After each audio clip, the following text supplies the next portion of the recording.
உங்க மனச ரொம்ப நோவடிச்சவங்க, உங்களை ரொம்ப ஏமாத்தினவங்க, உங்க அன்பை புரிஞ்சுக்காதவங்க,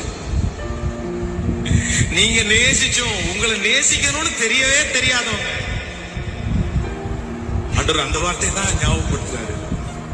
அவங்க எல்லாம் சந்தோஷமா இருக்கும்போது, அவங்க எல்லாம் ரொம்ப மகிழ்ச்சியா இருக்கும்போது, ஒண்ணுமே பண்ணாத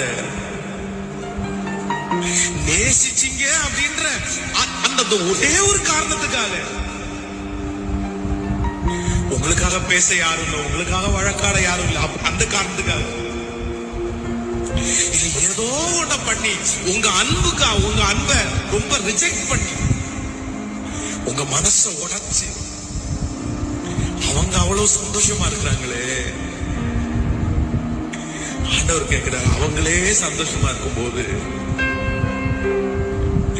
துக்கப்பட வேண்டியவங்க அவங்க, வருத்தப்பட வேண்டியவங்க அவங்க, மனசு கஷ்டப்பட வேண்டியவங்க அவங்க.